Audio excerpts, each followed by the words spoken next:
Good morning, everyone. Good morning from Brussels, and thank you for joining us today for today's discussions. I'm Irina Kustova from the Center for European Policy Studies, and I would like to welcome you to the webinar, The EU's Quest of Energy Resilience. Is it time to get strategic about Black Sea offshore wind?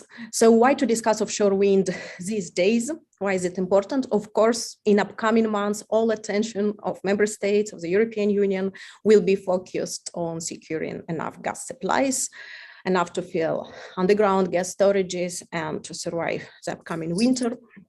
And of course, sourcing alternative supplies to Russian energy imports and raising domestic self-sufficiency are among the key options, and they offer much needed short-term solutions to go through this winter.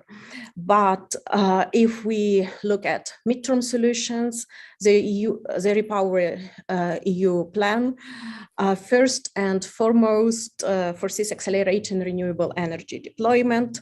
And in this regard, offshore wind is somehow well-suited, is attractive renewable source to quasi-replace, to quasi-substitute coal and natural gas power generation with its capacity factors reaching over 30%. And offshore wind is gaining strategic importance in the European Union in this regards. And for the Black Sea region, it can consider it of even greater significance given a pressing need to replace carbon-intensive lignite power generation in the region, and of course to reconfigure drastically the ties with Russia, also in the energy sector. Without doubt, offshore wind is just a midterm solution for the region, so we are speaking beyond 2030, but if we do not start working now, then to receive any tangible results, we need to start working now. And of course, in the current geopolitical context, the Black Sea is a hotspot, but it can also provide a window of opportunities for unlocking political policy support for offshore wind. And despite offshore wind not enjoying very high profile visibility in the region so far, investment appetite can already be spotted in the coastal countries. And the first assessment of technical potential of offshore wind in Bulgarian, Romanian maritime zones, among others, are very optimistic. And of course, with technological advancement, and I mean in floating offshore wind technologies, well, everything can make even further case for offshore wind competitiveness in the Black Sea, which is low and medium wind area.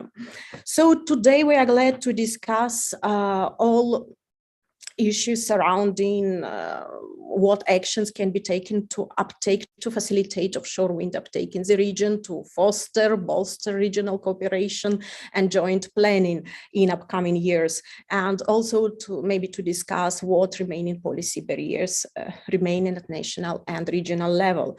So I'm very glad that Julian Popov is ready to moderate this session. And before I pass the floor to him, I would like just to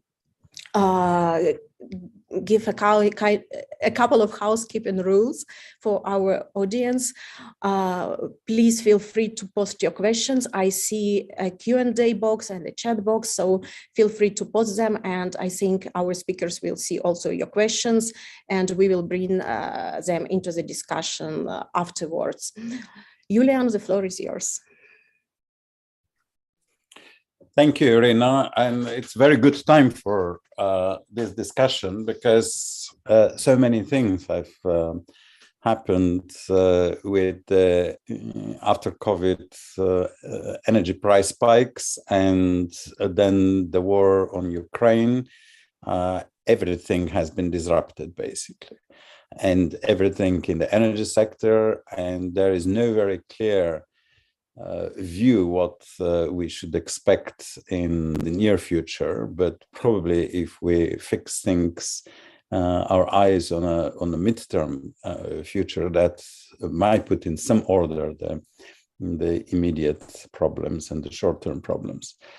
We have a very good panel, and I see this discussion not only as webinar in which we will discuss and inform somebody about what's going on, but also as a discussion among key players on how things will move forward.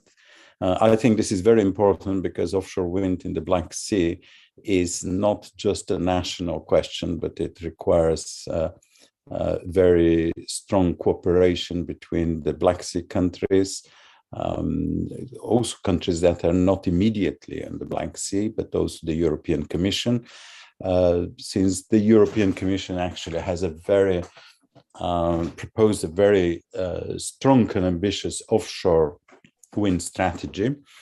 And so I would suggest we start with a question to Andrzej Volkanovski from DG Energy to give us kind of the overview of where the European Commission stands now on the offshore wind issue, and how in these troubled times you see the prospects for the development of the Black Sea offshore wind. So, Andrzej. So, good morning from my side. Thank you, Mr. Popov, for this very nice introduction, and also to Ms. Kustova, and also giving the chance actually to participate on this meeting and to have the opportunity to present the European Commission or DG Ener view on this very important topic for us. I think the timing is excellent, and because actually next week we are going to have the meeting on this topic, and I will speak about that more towards the end of my elaboration. So, as Ms. Kustova stated, now the situation is quite complex, considering the increase of the prices of the primary energy sources, also the question of the security of the supply.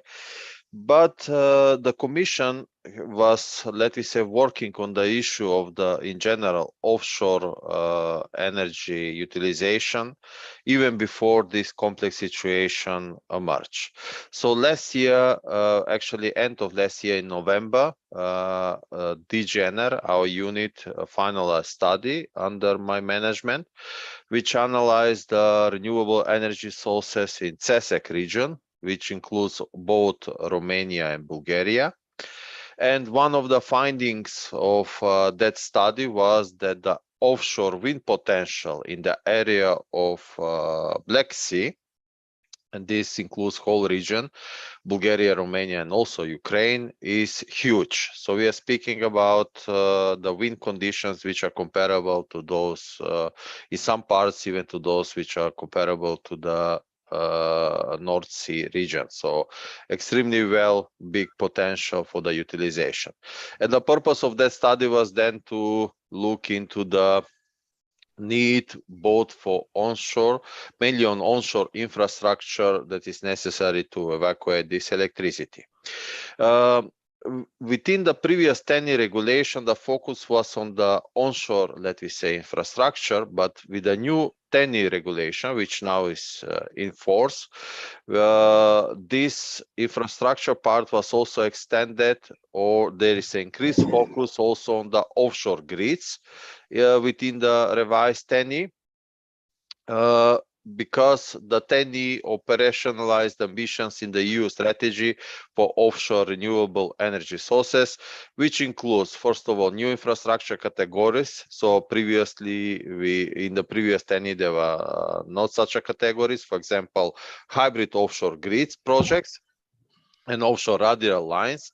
Then in new TENI, there are new offshore grid planning provisions, the enhanced regulatory tools, and there is additional elements in order to accelerate the permitting provisions and to facilitate the implementation in order to reach the target of at least 300 gigawatts by year 2050. So these are actual elements already implemented and now enforced in the new revised TENI. we have two types of the offshore radial lines. One are the classical radial lines, where we have energy infrastructure for offshore renewable energy electricity, and there are hybrid grids which have dual functionality. So more details, of course, are given within the TENI regulation. On top of that, we have new priority corridors defined in new TENI regulation. There are 5 offshore priority corridors. In order to build regional cooperation straight, and also one element that was mentioned both by Irina and Julian, and that is to improve the cooperation also in the regional level. And one of those corridors is, I'm not going to read all of them, but one of those is South and East Offshore Grids, or abbreviated SE Offshore. And for that one, I'm actually the corridor leader within the DG ENER, which overlaps well with also with NSA East Electricity Corridor, which is the onshore part of the infrastructure, where also Bulgaria and Romania are members, and also on that one I'm the corridor leader on the side of DG ENER. So it's a quite, let me say, good interaction between offshore and onshore part. For this South and East Offshore Grid, as I said at the beginning, we are going to have meeting at the beginning of next week, more specifically on 6th of July. The invitation was sent to the member states, the members of this regional group, and it's up to the member state actually then to forward the invitation to the relevant parties, or the elements they think are relevant. But of course, in the follow-up steps of the development of this is like a kickoff meeting of this regional group. But in the follow-up steps of, let me say, discussions, for sure, other relevant participants, pending on the approval of the member states, can be involved. So in general, what is the timeline of why we are starting this work? By the end of this year, the idea is member states, with the support of us, of the Commission, to start first discussions and cooperation, and in non-binding manner, I emphasize non-binding manner, to discuss on goals for offshore renewable generation that needs to be deployed within each sea basin. For example, here we are speaking about the Black Sea sea basin by 2050, with the intermediate steps in 2030 and 2040. And this is going to be done for each of the 5 offshore regional groups, including the Southeast, where the Romania and Bulgaria are situated. Of course, the specific developments or the status of each of these regions is going to be considered, because some of the regions, for example, the North Sea region or Baltic region, are much more advanced, or let me say they are speaking about concrete projects compared to the southern region of Europe. And these specific developments will be considered. And also, these non-binding goals should be in line with the NECPs of the member states, as well as the offshore renewable energy sources potential. So, as I said, at the end, we are planning to have non-binding agreement without prejudice to the member states' right to develop the projects in the territorial sea and also exclusive economic zones. Then the next step, which is foreseen by the end of next year, is based on this, let me say, high-level member states sea basin goals, to have high-level strategic integrated offshore network development plans. So initially, we are foreseeing to see what is the general potential in the given region, and then the next step will be, of course, to identify the network development plans, or the network infrastructure part that is going to be necessary to evacuate this energy from the region, which is currently missing. And this will be developed for each sea basin, including the Black Sea. within each subsequent 10-year network development plans. So within these network development plans, of course, it's necessary to take account the environmental protection and other uses of the sea. Then also ENTSO-E needs to consider the non-binding agreements referred in the 10-year regulation for the development of the 10 UNDP scenarios, and also to provide high-level outlook on the offshore generation capacities. So then we have the dedicated regulatory tools and approach. By the mid of 2024, the Commission shall, this is explicitly stated in the regulation, the Commission, together with the Member States and all the relevant parties, TSOs, ASA, and regulatory authorities, should publish a guidance for specific cost benefit and cost sharing sea basis exercise. And by the mid of 2025, there will be a presentation of the results for the application of the cost benefit and cost sharing priority offshore grid corridors done by the ENTSO-E. And then the final step is to have updated sea basin goals and updated high-level strategic integrated offshore network development plans. Of course, the regulation, one of the issues which we had also with the onshore infrastructure was the permitting. And the idea is within the new 10-year regulation to have accelerated permitting with the creation of unique single point of contact per cross-border offshore projects of common interest. And the idea is in order to facilitate the permitting process by exchange of the information between the parties, issuing of decisions, and also to have like a single repository for studies related to the given project. So in general, that is the idea behind the 10-year regulation. And as I said, next week we are going to have the first kickoff meeting for the Southeast offshore corridor.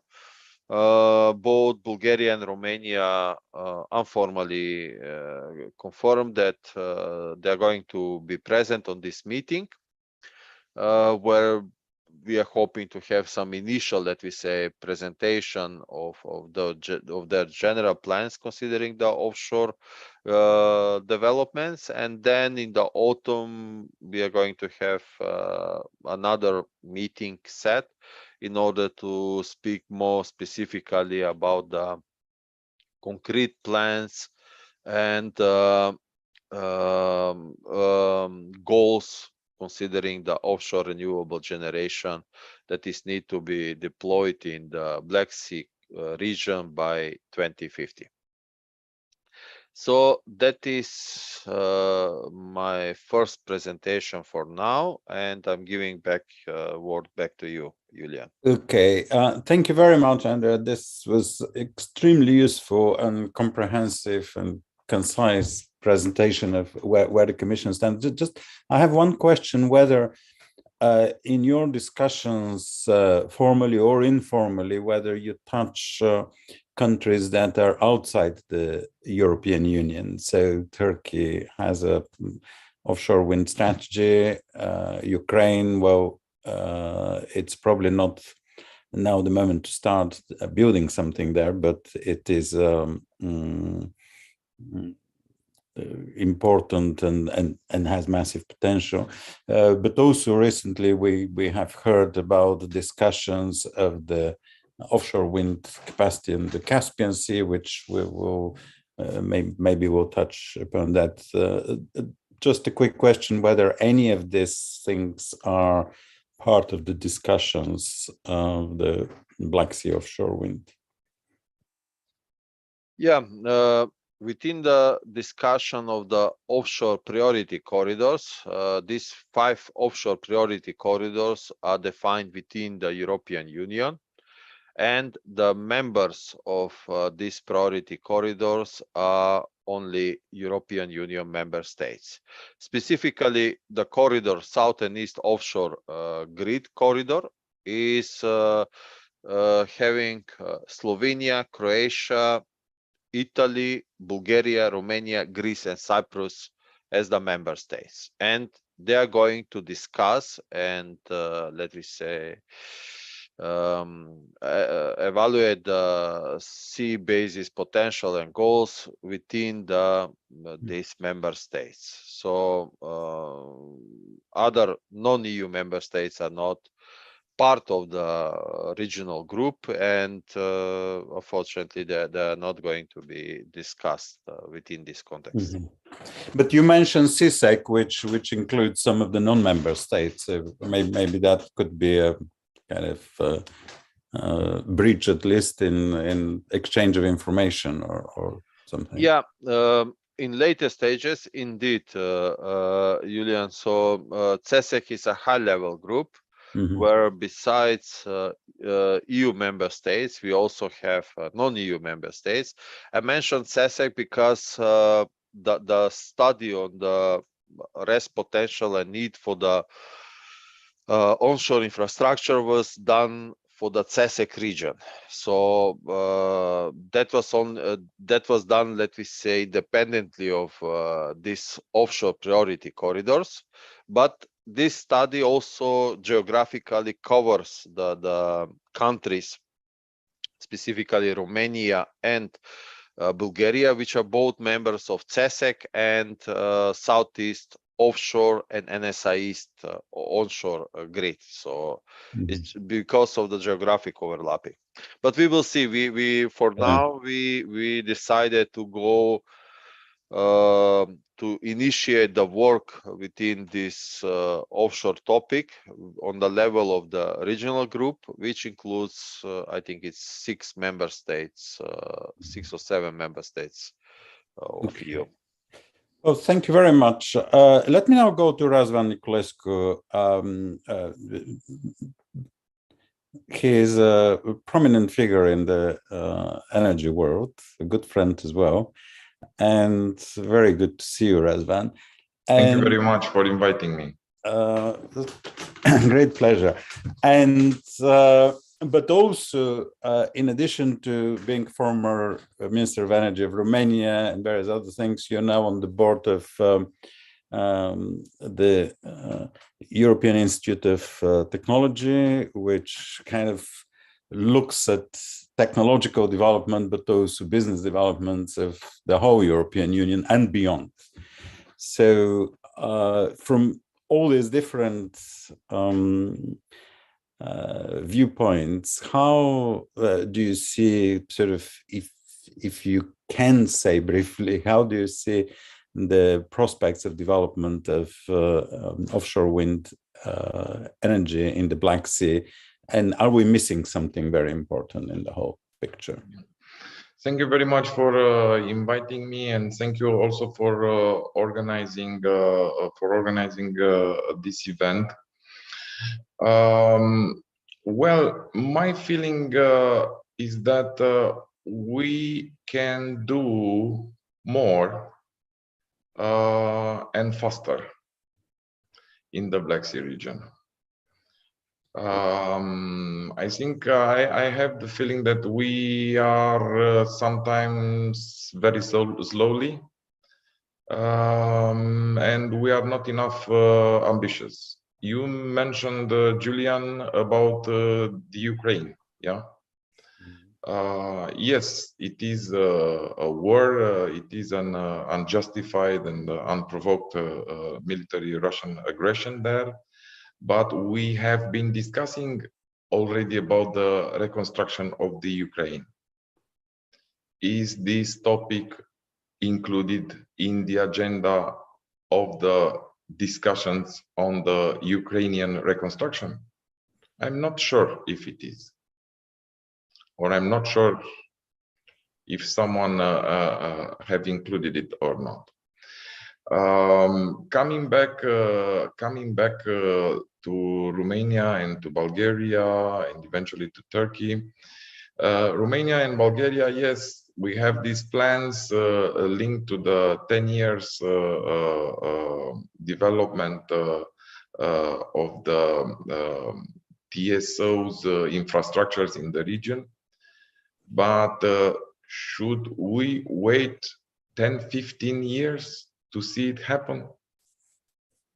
I think it's, again, too long. We can do more in a faster manner. And the EU has instruments that I'm not sure was sufficiently used to promote actually a potential that does exist in the Black Sea. And this also goes hand in hand with the Black Sea EU countries, Romania and Bulgaria. I don't see in their leadership a very, very high or a very good understanding of this potential. Is it a lack of know-how? They are focused on different priorities. So it's like you have a nice egg into your fridge, but you are not aware, or you do not care much. I don't have the feeling that they care much about that. And this is not good. And again, being EU member states, here I also see a role of the Commission coming and playing a kind of facilitator role, transferring information from the most advanced projects from other seas to the Black Sea, for example, transferring and paying more attention, I mean, to have the required know-how there, the best in-class regulation and policies in terms of permits and everything linked to the development of wind offshore. So, and as I said, there are several instruments. It was the recovery and the resilience program, which is something very urgent, because if you talk about the resilience and recovery, I did not see anything about wind offshore there. I did not see anything about the required infrastructure there. But I saw things that I was not happy to see. For example, incentives to build new gas pipelines. Why do we need that? So it is a momentum, and that's why I think the debate and the discussion comes at the right time. It is the time to be more pragmatic, yeah, and to be more pragmatic and to really see the potential and to act. It is the time for actions, yeah. And it's pity not to act because the potential is there. And I see an important role for the Commission, and I see an important role for Brussels in making things happening faster.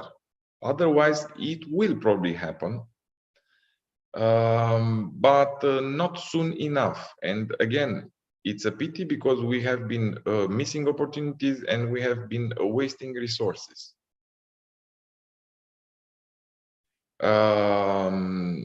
So this is my introductory remark that I wanted, or remarks that I wanted to share with you, Julian. And again, thank you for everything that you do in order to actually to help things progressing.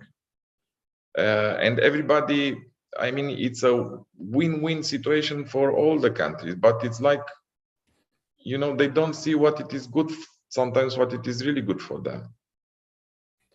Indeed. Thank you very much, Razvan. And this, by the way, this parallel comparison between wind infrastructure and gas infrastructure, especially for medium and long-term future, is very interesting because at the moment we have an immediate crisis. I mean, we have to find gas for the winter, but we're not going to find the gas for this winter if we start building a pipeline or something else related to gas.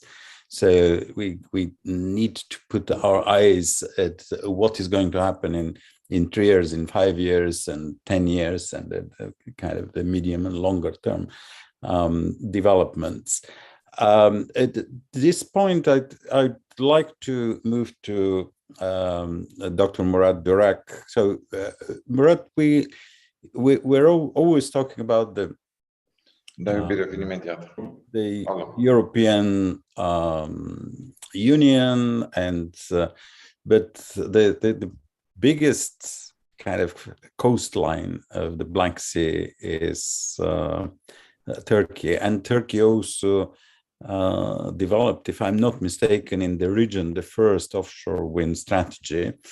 But how do you see the developments on one hand of the Turkish offshore wind, and my second question would be, where are the points of necessary cooperation and also opportunities in the region? Dear Julian and dear Irina, first of all, thank you very much. You invited me to give me such a chance.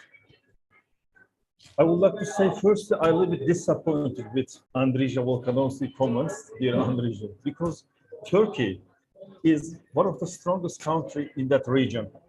You cannot do anything without Turkey. You can't do anything without Turkey again. And Turkey already did more than 11,000 onshore wind farms.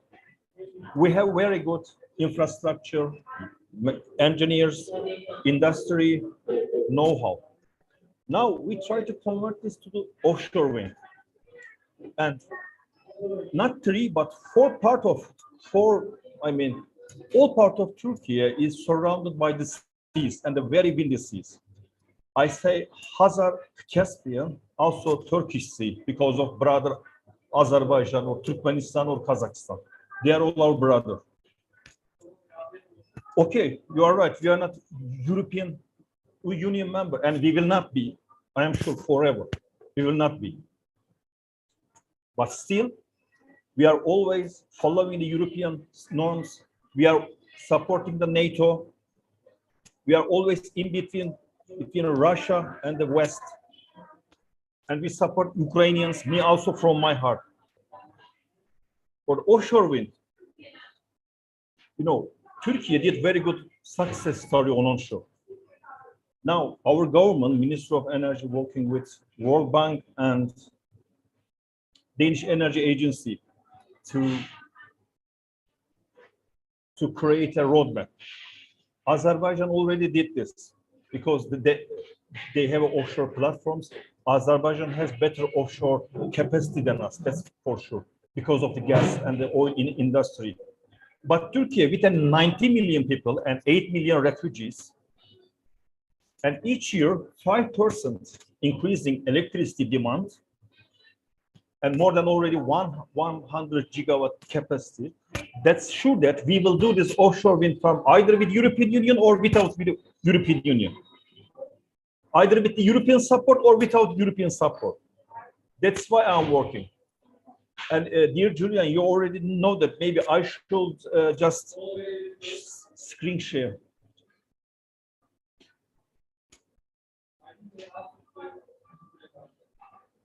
Yeah, this is, Black Sea. You may all know this map already. What I try to do also as an association, I initiated Black Sea Countries Offshore Wind Energy Federation, together with Ukraine, Bulgaria, Georgia, Romania. They already agreed to participate, Unfortunately, it's not easy to do something in Black Sea without Russia. That's another reality. However, Ukraine and Romania and Bulgaria, probably Ukraine definitely against Russia, but somehow we have to include Russia as well here. This is the reality. And and the Azov Sea, which is huge offshore wind power potential, now belongs to Russia. And Odessa, nobody knows the future of Odessa, Ukraine or Russia, unfortunately. Why we initiate this federation, I just summarize here to make public awareness offshore wind power projects in Black Sea, which also Mr. Andriy and Mr. Razvan already talked. And also, I thought that some kind of activities, technical activities like maritime spatial planning, maritime traffic, or even grid planning should be done together with those countries, yeah? Not alone. And also probably why we cannot initiate energy island like Denmark is doing in North Sea. We can also initiate this energy island, and such kind of energy island can connect to Turkey, Romania, Bulgaria as well, for example. Why not? This is also possible. And somehow, and also Turkey is also surrounded by the Caspian Sea. Caspian Sea also has a huge power potential. Just let me show you also the Caspian issue. Here, you know, around 850 gigawatt potential. So somehow this offshore wind will be coming here. So do not say that we are not taking offshore corridor only for the European Union countries, but because if there is offshore wind is there, so that means there's the potential, and this potential have to be utilized. Okay, we are not European Union member, but we support European Union. Probably this should be the first round of my talking. Thank you very much. Okay. Thank you very much, Murat. I mean, I will say a couple of words as one of the very, very strong advocates for EU-Turkey energy cooperation. I think that's absolute must. But I would slightly disagree with you that European Union can do anything without Turkey. We can do anything with lots of things without Turkey, and Turkey can do lots of things without the European Union. The point is that doing certain things together makes much more sense than doing it separately. On the issue of Russia, I don't think in foreseeable future any I mean, this is just, let's say, I mean, there is a big ethical and moral question there, but also investments. No invest at the moment. The reason why no boats are going to Odessa is not necessarily because they will be shot, but no insurers will insure a ship that is going to Odessa. So no insurers, no bank will fund anything that is going into Russian waters or contested waters. I think that's for the next, let's hope it's not forever, but maybe for the next 10 years, it's very difficult to see how that is possible. But definitely this is an issue that needs to be confronted. I mean, we can't just say, well, it doesn't exist, let's not talk about it. And thank you also very much that you bring the other side of the Black Sea, the eastern part, and Georgia and Azerbaijan and the Caspian Sea.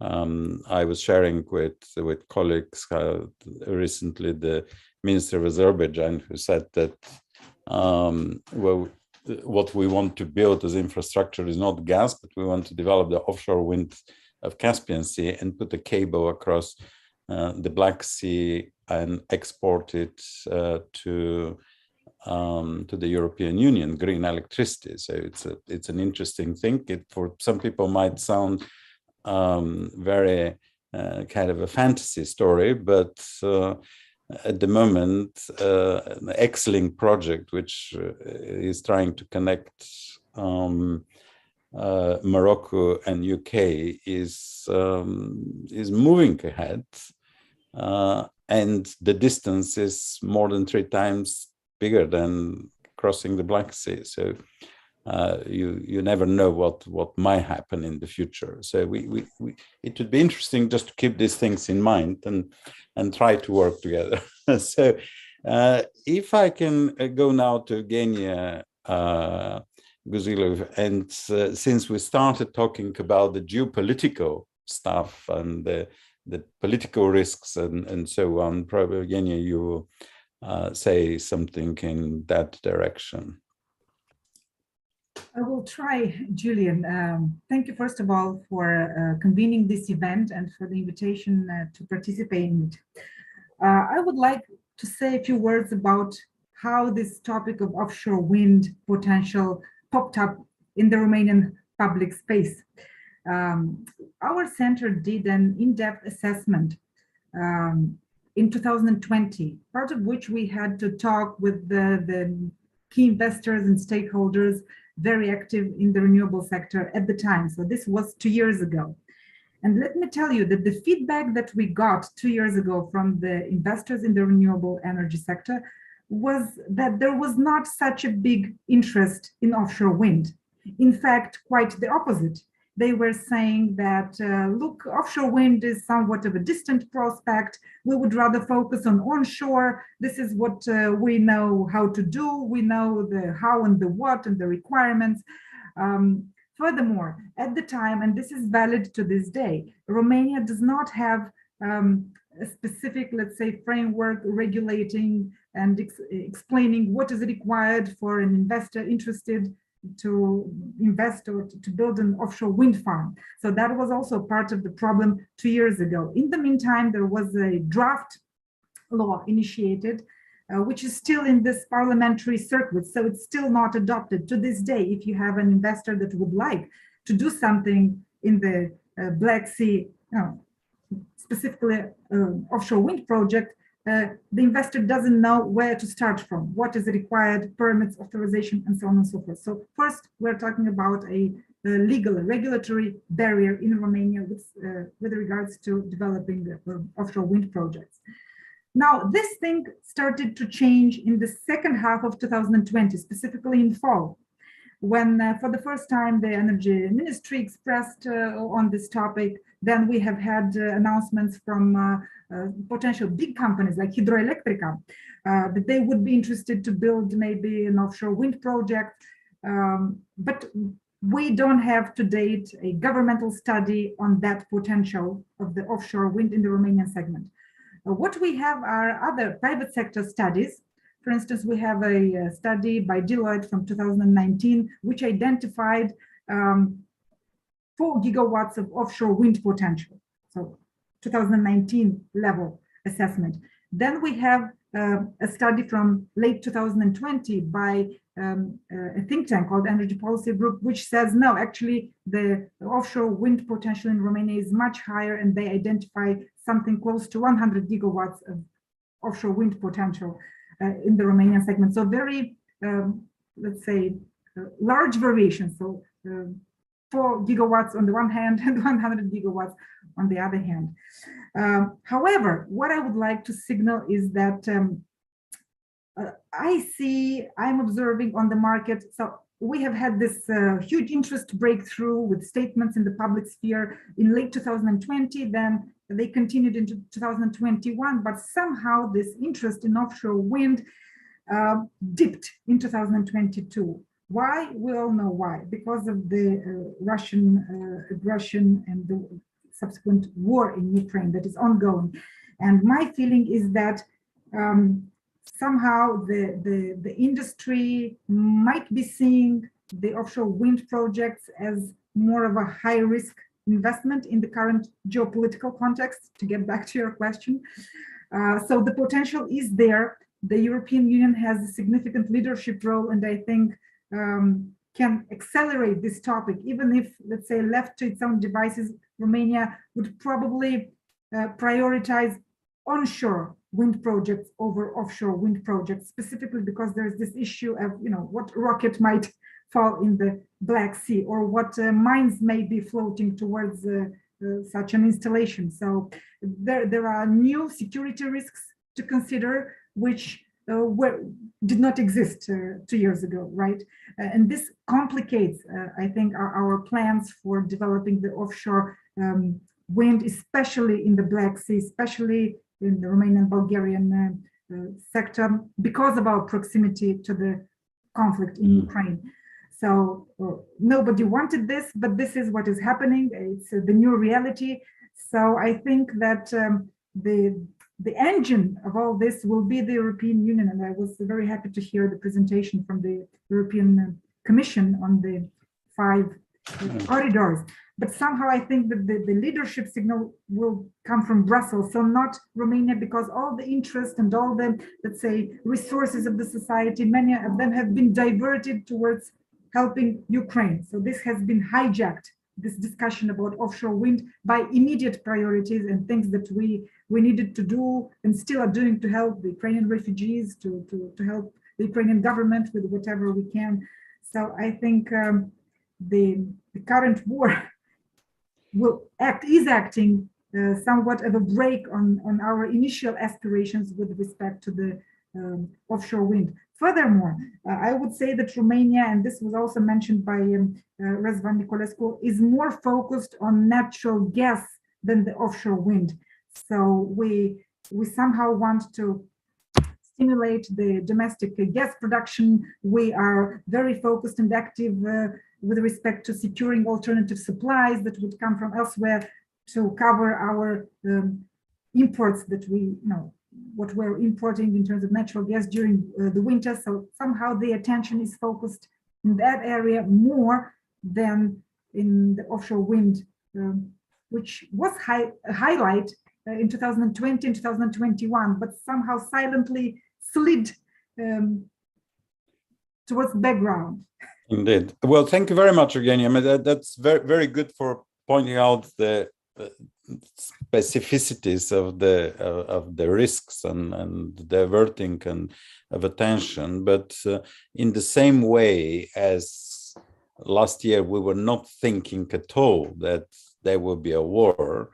Now there is a war. We have to think. We have to force ourselves to think that at some point there might not be a war, and also to think that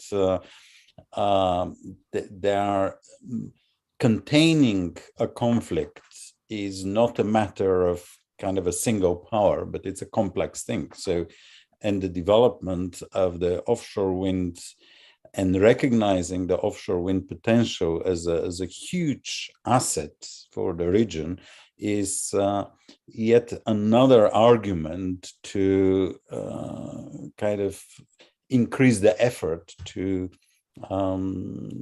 conclude this conflict. And I know that might sound a little bit silly, that offshore wind and windmills against war, but it is one of these things when we think about the future that we will need that. And also, of course, it's the offshore wind is one side, but the development of HVDC cables and long distance cabling is another thing that we should probably think, because it is an important part.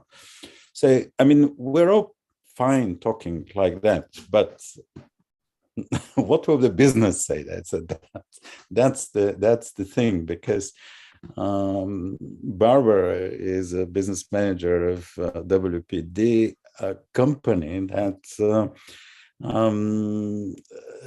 is showing a very, very specific interest in the offshore wind in the Black Sea. I mean, is that kind of a fantasy moment for WPD? Is it kind of a clear vision of the future?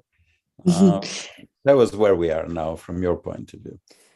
I mean, a fantasy is no, because we are in the business since quite a long time and we know what we are doing. And in Romania, we have That's already... reassuring. And in Romania, we are already, since 2020, we started already to explore possibilities about offshore wind. and we have identified by us which could be interesting areas to start with. So I will not say that it's fantasy, it could be a reality, but in order that it will be a reality, it is needed really a clear commitment to offshore wind. This means really the specific targets for offshore wind inside of the National Energy Plan, in order to avoid also this competition between the renewable energies. What you have mentioned about that in 2020, nobody was thinking about offshore wind, it is because, of course, they are afraid about the grid connections. Most of the connections to the Black Sea in Romania is in the Brodea area that is already overloaded. So the onshore wind cannot be connected. And of course, if you are coming with offshore, that offshore we are speaking about gigawatt, no megawatt, they are really afraid. They don't want to hear about this. So I think in the moment that there is a clear commitment, how many gigawatts will be for offshore and how this will be developed in the next years, in parallel could be developed what is the grid infrastructure, and we are speaking here about offshore cables that you already have mentioned, how to state this, how to build it, how will be the infrastructure. This has to be planned, and could be planned, of course, with the neighbor countries like Bulgaria, Ukraine. It could be also, but let's see what happens in the future also. And this is also a main topic, for example, in this area, in the Black Sea. And also one important point is also the framework. So really, the investors need to have some stability or some predictability with the legal framework in order to know and to be concrete how we could go further with our intentions there. Okay, so you set a number of demands on what all of us should do in order for you to move on. But how close are you to, let's say, a final investment decision, or even not final, but kind of a firm commitment?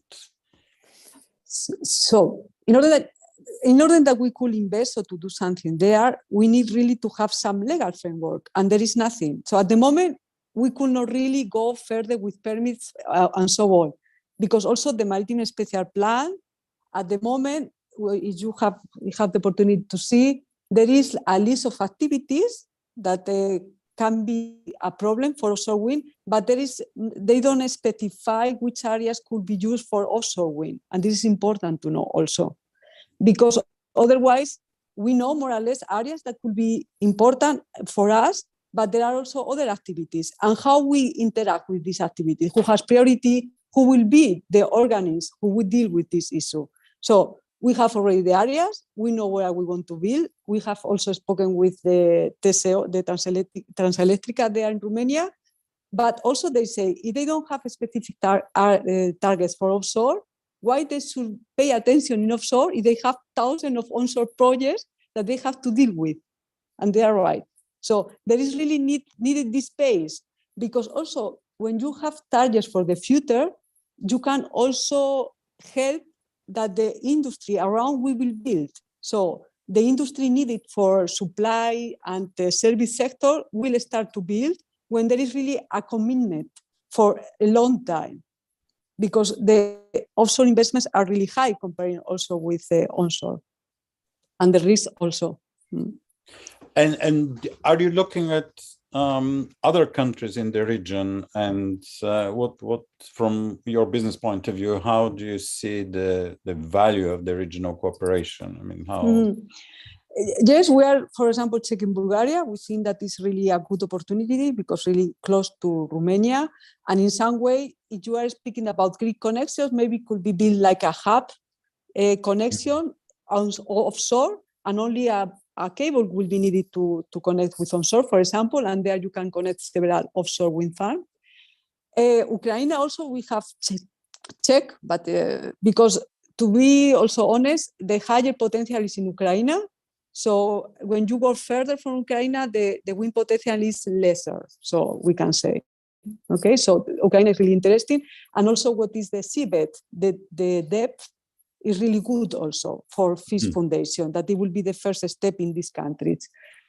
And the Caspian Sea, also Azerbaijan, we have checked because also there is a good potential there also, And we are checking how is going also the political regulatory and all the industry around also. Right. So you're looking at the whole region, and well, that's very interesting. I mean, I wonder to what extent, because the way you say we were expecting targets, but very often targets and political decision are either dependent or they are pushed by business interests. So maybe if you're more active and more aggressive with the Romanian government and the Bulgarian government, and let us know, we'll help with that. And declare that there is such interest, then the targets will start moving. Because just a couple of words on the Bulgarian case, because we don't have anybody here from Bulgaria, but I can play that role, is that I mean, Bulgaria traditionally and initially was saying, well, there's no wind in the Black Sea, that's it. And why there is no wind? Because in 1980s, somebody in the Bulgarian Academy of Science did some study and said there is no wind, and that's it. But obviously these things develop, not that the wind increases, but the thinking and the way it's studied is becoming more and more serious. And about 3 years ago, we started discussing quite a lot. Actually, the first mentioning, I think, serious mentioning at international meetings of the offshore wind was 2018 at the CSEC meeting in June in Bulgaria, when Wind Europe and Euroelectric, we did together a seminar, and then the conclusions were presented to the high-level meeting, and offshore wind was mentioned mainly as something that will have to develop. But what I would say about the Bulgarian case is that it does need a push from outside. And the push is not necessarily an institutional push. It's not necessarily the European Commission to go to the Bulgarian government and say, you must develop this, but just kind of encouragement and engagement, but also the business. So companies like your company, there are some other companies that declare that might be of interest for them. So that starts to change the political discussion and turns it into, well, there is no wind, into actually there is an opportunity. And of course, now with the development of the floating offshore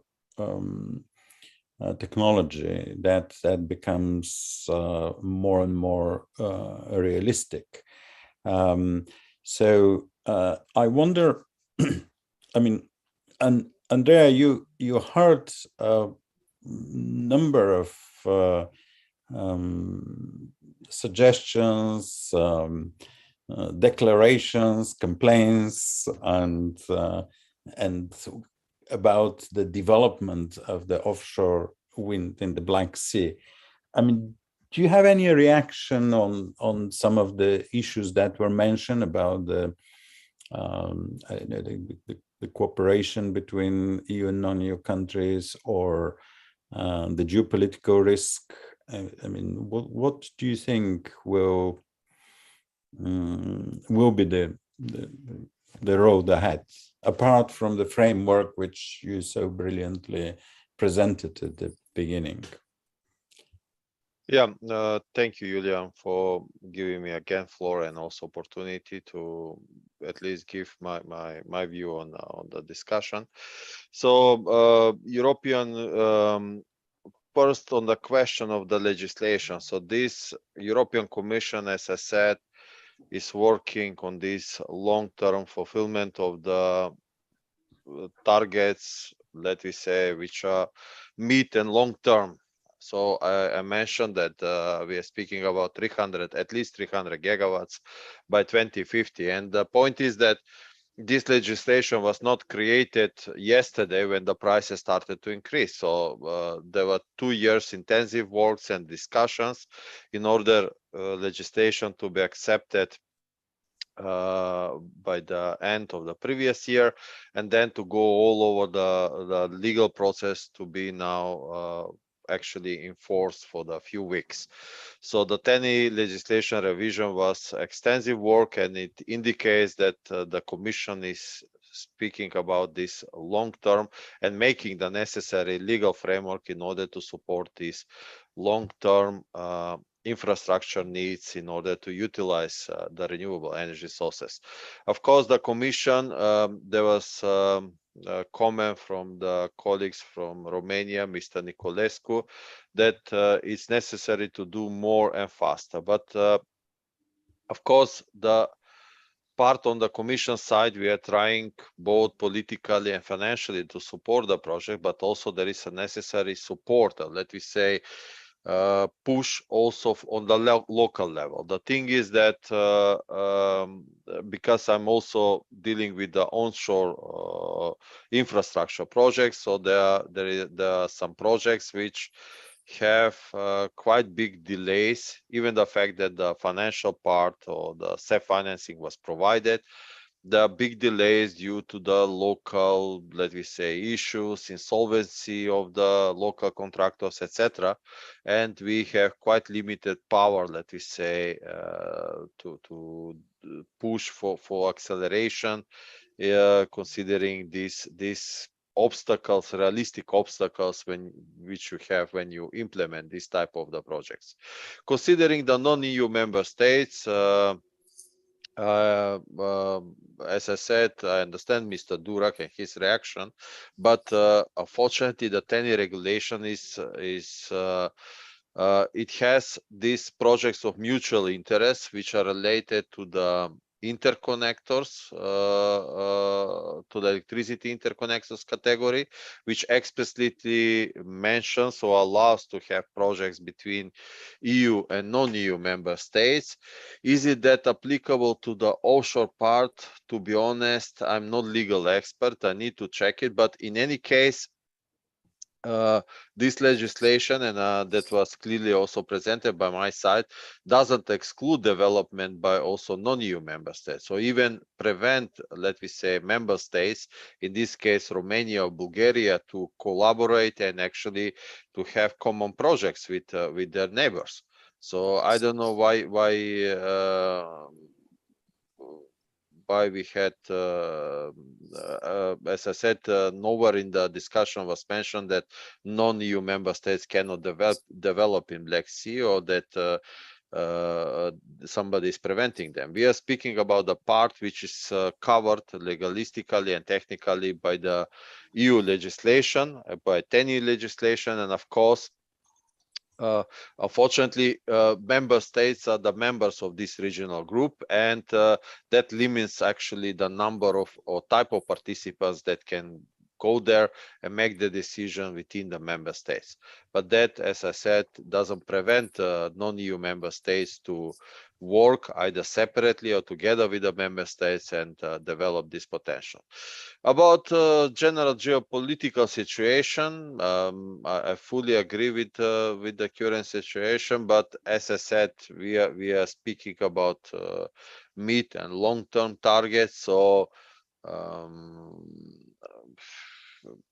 at least we think, or at least we hope, that all these issues in the region sooner or later are going to be resolved, and this type of the let me say open questions will not directly or imminently prevent developments of the renewable energy sources in the region.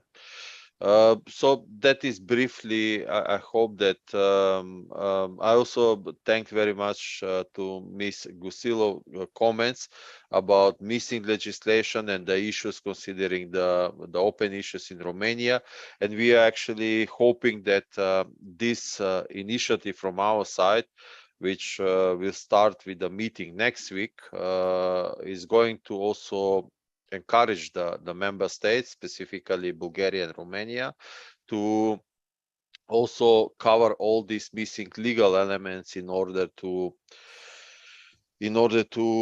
proceed with the implementation of renewable energy sources. Of course, the support of the private investors is welcome, but also within the CEF financing, there will be on our side direct support for let me say infrastructure part of this type of the projects. So I don't know if I covered fully and all of the questions, but these are my initial reaction to the comments that were put out by the other panelists. Thank you. Thank you, Andrea. But inclusion of a project into the project of common interest opens also an opportunity of engaging a country outside the EU. Is that not right? To be honest, I'm considering the interconnector projects. You are right, Julian. So we are speaking about the cables that are connecting EU and non-EU member states. In new TENI legislation, there is this project of mutual interest, which allows actually inclusion in the PCI projects also of that type of the project. That was not the case in so that is one of the opportunities. But as I said, considering these offshore grid developments, previously it was only within member states. Considering the opportunity to have offshore grid category, which can be PMI, I need to check with our legal experts. Unfortunately, I don't have directly the answer now.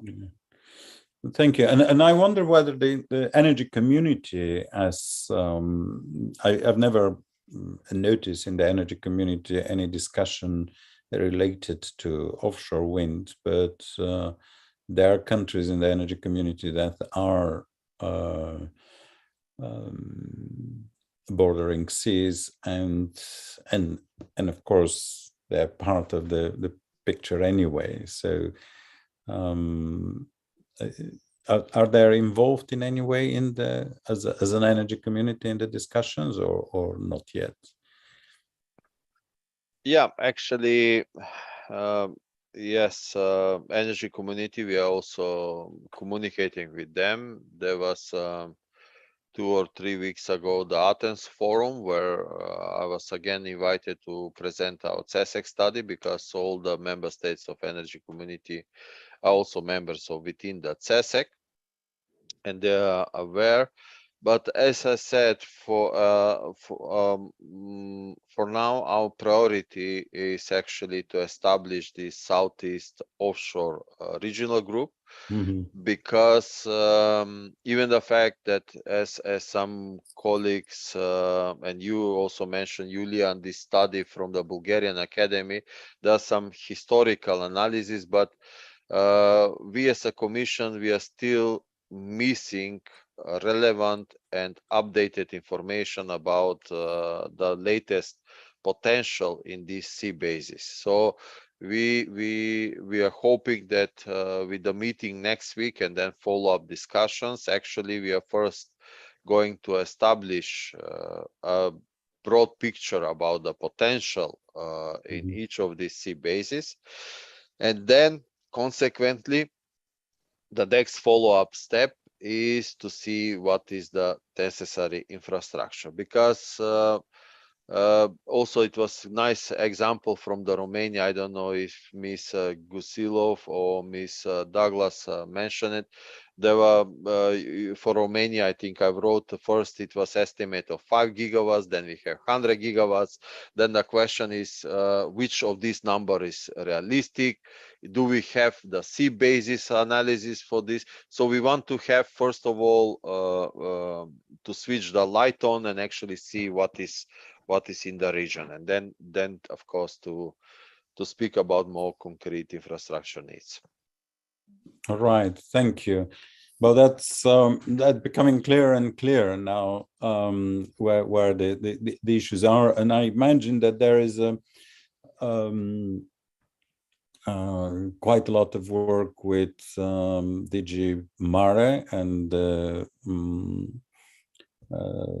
sea authorities of the different countries on clarifying that, because I mean, obviously when you get to the sea, there are so many environmental issues, military issues, and various other things that are serious restrictions to development. And in some cases, these things could be adjusted. In some cases, probably not. Especially now, I can't see how anybody will argue with kind of military restrictions in the individual countries. So that that might be a major issue. Irina, I suppose the follow-up of this workshop will kind of be feeding into the ongoing work of SEPS on the offshore wind in the Black Sea. I mean, SEPS was the organization that kind of raised the flag very prominently about the offshore wind potential of the Black Sea with its study. When was it? 3 years ago, probably. And it's one of the most kind of downloaded study on the SEPS website, probably because it was surprising, but I'm sure also because it was very good quality and very kind of clearly pointing at the main at this opportunity, which was missed by many policymakers, including policymakers that represent countries that can benefit very, very directly, like Bulgaria and Romania and others. I mean, what do you think we have to expect, and will you tell us also what to expect from your side? I mean, what will you be engaged with, and how this incredibly interesting discussion actually will feed into your further work? Yeah, Julian, thank you very much for your very kind words, very flattering words for our work, for my work in particular. Indeed, like at SEPS, we have been working on this topic for a while, for a couple of years, and we published a study 2 years ago, right? It was in October 2020, and it was one of the most downloaded studies that I have ever prepared, and I have received a lot of requests, and indeed it is one of a few studies, and I hope that many others will come also, like from the region, from other organizations, because this topic is indeed like a very interesting and very important, and it has also strategic outreach beyond like just the nitty-gritty discussions on renewable energy potential. It has like strategic interest for the region. And indeed, we are preparing, and it will be published in upcoming days. We are preparing an updated study, and it will incorporate all the discussions we had bilaterally and at a closed door workshop in March, which Julian also kindly moderated. And there were a lot of useful input, and based on the current discussion, I'm taking a lot of notes, and that's indeed very useful. And maybe also to mention that SEPS will participate in a Horizon project on floating offshore wind technologies in the Black Sea, particularly in Bulgarian part of the Black Sea. So it will be a demonstration project of like innovative floating offshore wind technology.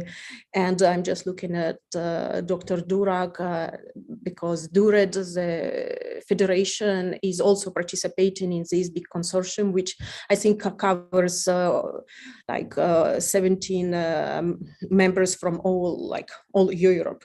So this will be our immediate work. And of course, like, particularly, we are very interested to sustain this dialogue, maybe some regular catch-ups, closed doors, and some public events like today. So SEPS is very interested, and like myself as one who is gradually taking the lead in these activities. I'm very interested, to promote this discussion and to advance it. And that's why the current one, like today's debate, is extremely helpful and interesting. So, Julian. Thank you very much. Can you tell us a couple of words about the Horizon project? Because, I mean, obviously the floating technology is absolutely key, because we know that on the Black Sea, I mean, there are some shallow bits, but most of the bits are not that shallow. So, and the question, what is happening with floating the turbines, and how the cost is declining or moving. We don't know now with this price of commodities what exactly is getting cheaper and what is getting more expensive, but this technology is clearly developing. So if you tell us a couple of words about the Horizon project, that would be very interesting, unless it's secret. Well, I think like I can say a couple of words about this, of course. And well, first of all, of course, to mention that the Black Sea is a low/medium wind area, which means that well, first of all, also existing bottom fixed technologies and some floating technologies that are being uptaken on the Atlantic coast, for example, they need to be adapted, like technologically, they need to be adapted to low and medium wind areas. And if we look at the technical potential assessments, and I think it was popped up during the discussion today that, well, actually, we don't know what technical potential is. Like estimations are very different. And in our new study, we compare like different studies. And well, the gap is really like significant because like estimations really vary. But if we look like at this range of estimations, we see that floating offshore wind has like a very significant potential, and it's clear because most of areas in the Black Sea with where high capacity factor can be reached, they are like in deep sea areas, so you need floating technologies. And this Horizon project is, well, first of a kind, one of like the first in the region. So to build up a demonstration project of like innovative pyramidal, sorry for my pronunciation, structure of a floating turbine, which, and of course, like speaking about costs, I think it's like we need a crystal ball to understand what will happen. And we made assessments, we made analysis of like the current assessments, and well, it seems that like the costs for floating offshore wind will be falling in upcoming decades. And also our Horizon project, actually, we estimate that this technology will help to decrease costs. And of course, this all need to be like all regional conditions and all surrounding frameworks, like legal regulatory frameworks, will need to be taken into account. We discussed it today. But yeah, like the goal is to substantially decrease costs compared to other existing floating offshore wind technologies on the market. And I'm afraid I cannot speak more into details because I'm not an engineer, so I would like not to mislead you more. Thank you, but there will be actual real physical floating yes. thing, because there is fortunately we will have you will become an engineer, Erin. So I mean, there is one only question. I mean, there are many questions that are left, but we have 5-6 minutes left. I just wanted, and I want to go to Murat on that, and I'll tell you why. Is the manufacturing side. Because obviously, if there is a big development of offshore wind, that will affect the whole manufacturing and the manufacturing of components. And where exactly this manufacturing will happen is a very interesting question. And it is another incentive for the countries to get engaged. And Turkey recently announced that I think 70% of the wind developments in Turkey are supplied with locally produced components. I mean, Turkey has a very, very strong policy on local components and local input, manufacturing input.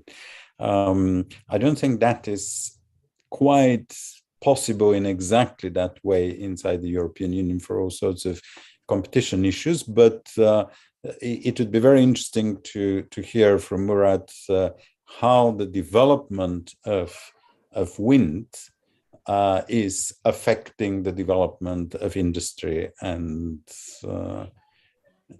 how do you see that related to the offshore wind in the Black Sea? You know, actually, I just mentioned that we did very good success story on onshore wind, more than 11 gigawatt, and also nearly 9 gigawatt solar as well. Very good success story, I can say. But apart from that, also for the industrial level, I mean, T-Price Composites has a factory and they are employing more than 5,000 people in Turkey, in Izmir area. And also Elem Wind Power has a factory, and Siemens Gamesa has a R&D center, and also the nacelle manufacturing facility. And also there are numerous, already I can say more than 6 companies producing towers. So, and yeah, okay, we are exporting even to Brazil, Argentina. But these companies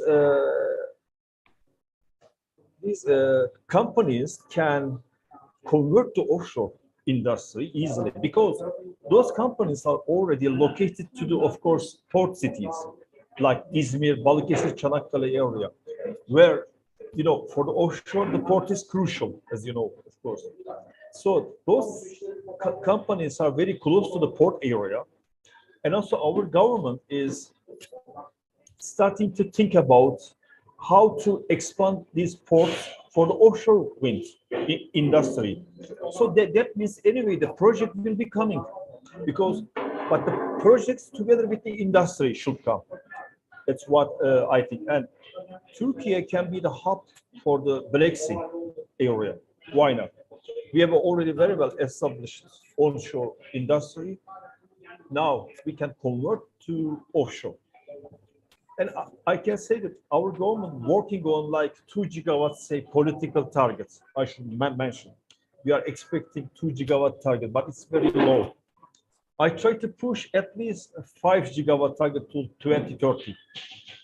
If I can manage, I don't know. Mm-hmm. Yeah. Okay. Well, thank you very much. That was an interesting point. We will not dive further because we're running out of time, and I'm sure we can. This is a subject that we can go forever and ever and ever until Irina builds her floating things in the Black Sea.